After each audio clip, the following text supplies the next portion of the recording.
नमस्कार दोस्तों, स्वागत है आप सभी का आपके अपने YouTube चैनल अवधिया क्लासेस में।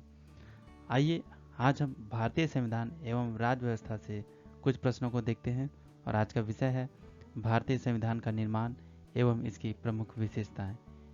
यह इस वीडियो का भाग 2 है। भाग 1 हमने अपलोड किया है, आप उसको देख सकते हैं। उसमें भी 10 प्रश्न थे और इस वीडियो में भी 10 प्रश्न हैं। यह एक प्रैक्टिस सेट है जो आपको आपके किसी भी एग्जाम में काफ़ी काम आएंगे। चलिए आज के पहले प्रश्न को देखते हैं। आइए इस वीडियो के पहले प्रश्न को देखते हैं। इनमें से कौन भारत के संविधान की प्रारूप समिति का सदस्य नहीं था? हमारा ऑप्शन है B.R. अम्बेडकर, K.M. मुंशी, कृष्ण स्वामी अय्यर या M.K. गांधी। आपके पास 10 सेकंड का समय है। यदि आपको इसका सही जवाब मालूम है तो आप कमेंट बॉक्स पर क्वेश्चन नंबर के साथ लिखकर अवश्य दें।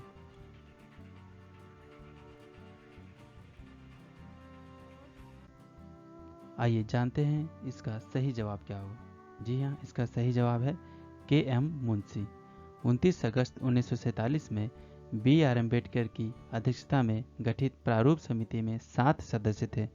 सातों का नाम इस प्रकार है: डॉक्टर B.R. अम्बेडकर अध्यक्ष, N. Gopal Swami Ayyangar, Alladi Krishna Swami Iyer, doctor K.M. Munshi, Syed Mohammad Saadulla, N. Madhav Rao जो स्वास्थ्य कारणों से B.L. मित्र के त्यागपत्र देने के पश्चात नियुक्त हुए थे, और सातवें नंबर पे T.T. कृष्णमाचारी जो 1948 में D.P. खेतान की मृत्यु के पश्चात नियुक्त हुए थे। चलते हैं अगले प्रश्न की ओर। हमारा दूसरा प्रश्न, ब्रिटिश विधि शास्त्री सर आइवर जेनिंग्स ने भारत के संविधान के संदर्भ में निम्नलिखित में से क्या कहा था? हमारा ऑप्शन है मौलिक संविधान है, वकीलों का स्वर्ग है, विकासशील संविधान है या तानाशाही संविधान है।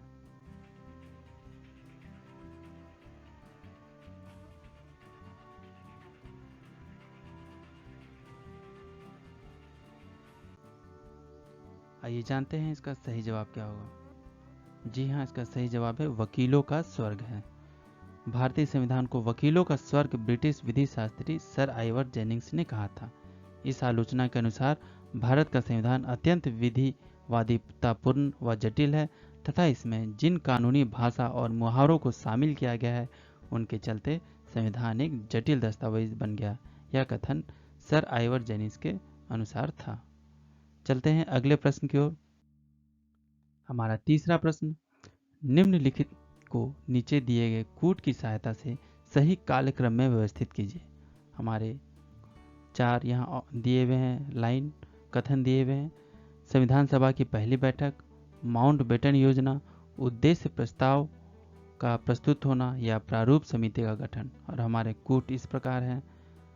आइए जानते हैं इसका सही जवाब क्या होगा, लेकिन आपको इसके लिए 10 सेकंड का समय दिया जाता है।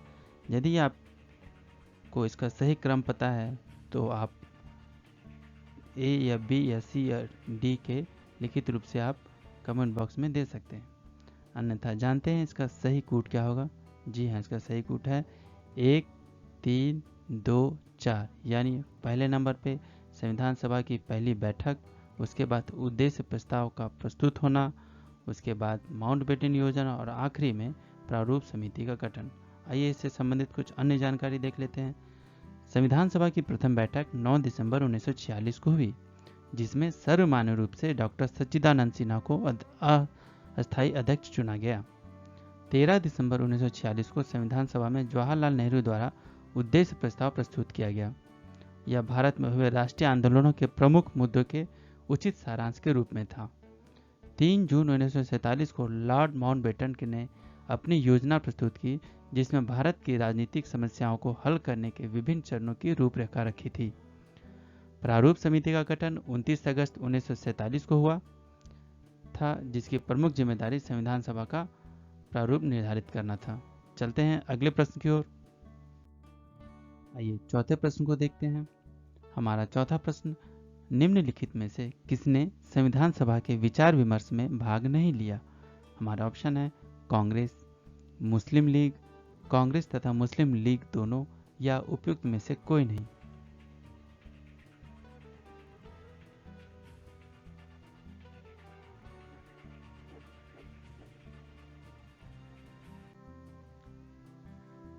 समय समाप्त हुआ। आइए जानते हैं इसका सही जवाब क्या होगा। जी हाँ, इसका सही जवाब है मुस्लिम लीग। मुस्लिम लीग द्वारा मुस्लिमों के लिए एक अलग संविधान की मांग को लेकर संविधान सभा का बहिष्कार किया गया।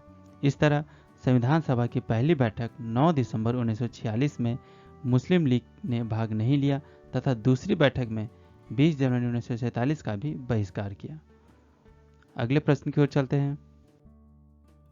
आइए पांचवें प्रश्न को देखते हैं। हमारा पांचवा प्रश्न, भारतीय संविधान के निम्नलिखित में से कौन से मुख्य विशेषताएं हैं? कुछ कथन दिए हुए हैं, यहाँ 5 कथन दिए हैं। गणतंत्र, प्रत्यक्ष लोकतंत्र, महिलाओं के लिए समान अधिकार, कल्याणकारी राज्य या सीमित मताधिकार। नीचे दिए गए कूट का प्रयोग कर सही उत्तर चुनिए। केवल 1, 2 और 3, केवल 1, 2, 3 और 4, केवल 1, 3 और 4 या सभी 1, 2, 3, 4 और 5। यदि आपको इसका सही जवाब मालूम है कि इन निम्नलिखित कथनों में कौन कौन सा विशेषता है भारतीय संविधान के संदर्भ में, तो आप इसका सही जवाब दे सकते हैं कूट के प्रयोग से। अन्यथा देखते हैं इसका सही जवाब क्या होगा। जी हाँ, इसका सही जवाब है केवल 1, 3 और 4। पहले नंबर पे गणतंत्र, तीसरे नंबर पे महिलाओं के लिए समान अधिकार और चौथे नंबर पे कल्याणकारी राज्य। प्रत्यक्ष लोकतंत्र की अवधारणा केवल स्विट्जरलैंड में विद्यमान है। इसमें जनता सीधे सीधे शासन प्रक्रिया में भाग लेती है। अतः प्रत्यक्ष लोकतंत्र एवं सीमित मताधिकार भारतीय संविधान की मुख्य विशेषताएं नहीं है। भारतीय संविधान की मुख्य विशेषताओं में शामिल है लिखित और विश्व का सबसे बड़ा लंबा संविधान, गणतांत्रिक, संप्रभु, समाजवादी, धर्मनिरपेक्ष, लोकतांत्रिक, वयस्क मताधिकार, कल्याणकारी राज्य और महिलाओं के लिए समान अधिकार। अतः विकल्प सी सही है, केवल 1, 3 और 4। चलते हैं अपने अगले प्रश्न की ओर। हमारा छठा प्रश्न, संघीय प्रणाली का निम्नलिखित में से कौन सा लक्षण भारतीय राजनीतिक प्रणाली में नहीं पाया जाता है?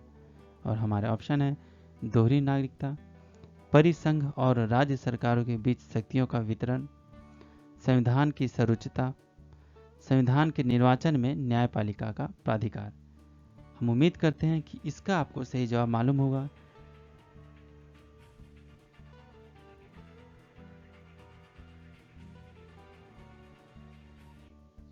आइए जानते हैं इसका सही जवाब क्या होगा। जी हाँ, इसका सही जवाब है दोहरी नागरिकता।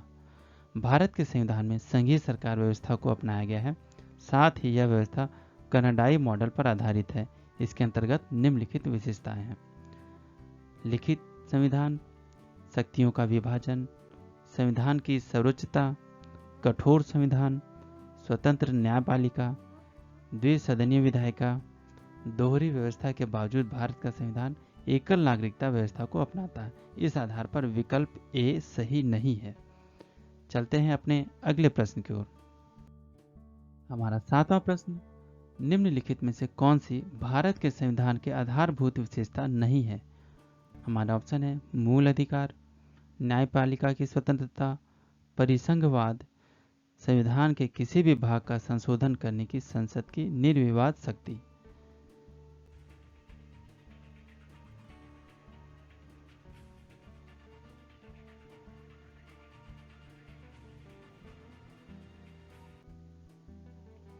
आइए जानते हैं इसका सही जवाब क्या होगा।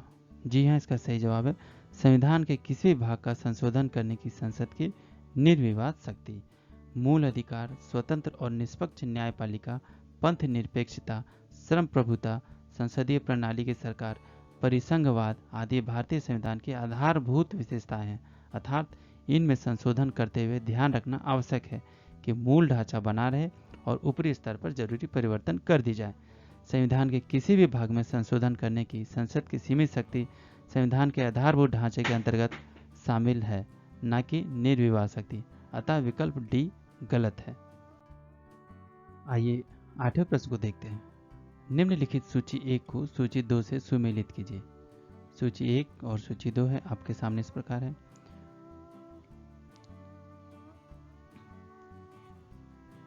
आइए हम इसका सही मिलान करते हैं।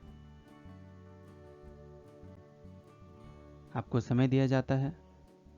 यदि आप इसका सही मिलान करके अपने आंसर को जान सकते हैं, तो आप अवश्य देखें और हो सके तो प्रश्न संख्या के साथ option A, B, C, D में आपको जो सही लगता है उसका जवाब आप दे सकते हैं। आपके पास 10 सेकंड का समय और समय स्टार्ट होता है आपका।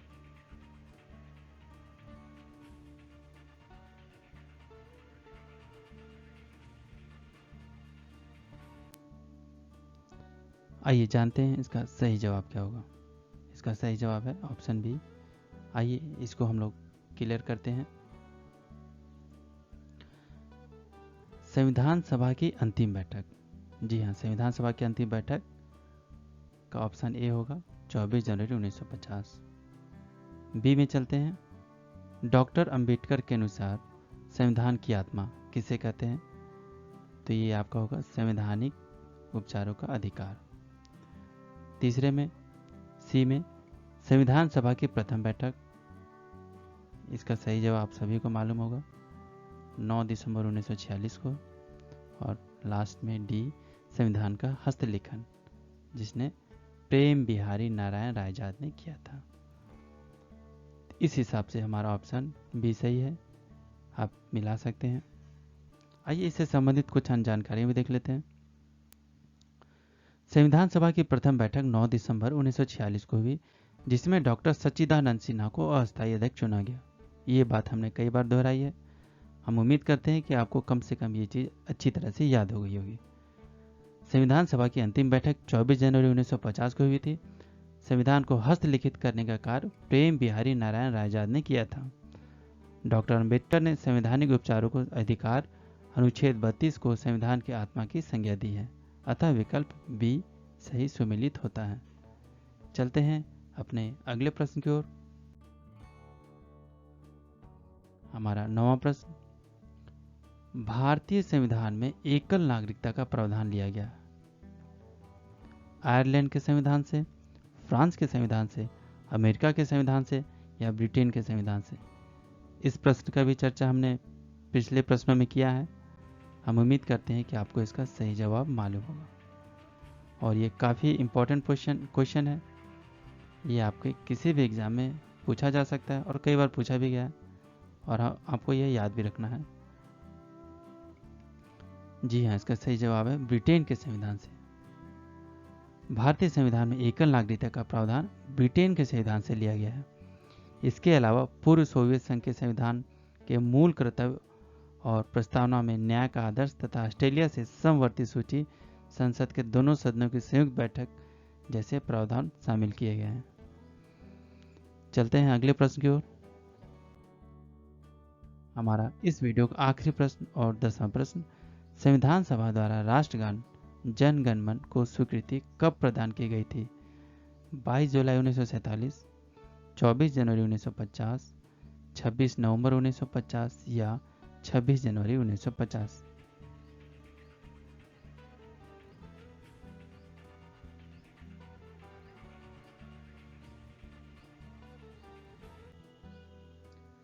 आइए जानते हैं इसका सही जवाब क्या होगा।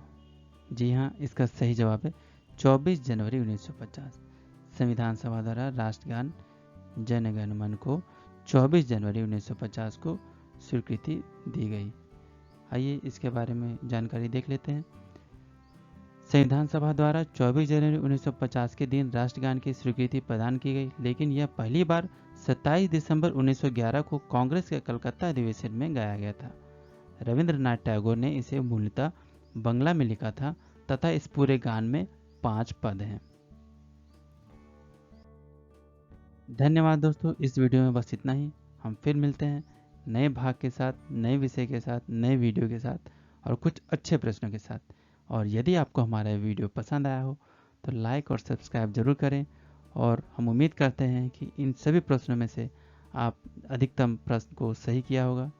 तो फिर मिलते हैं एक नए वीडियो के साथ। तब तक आप बने रहिए हमारे इस चैनल के साथ और देखते रहिए आगे के वीडियो को। तब तक के लिए धन्यवाद।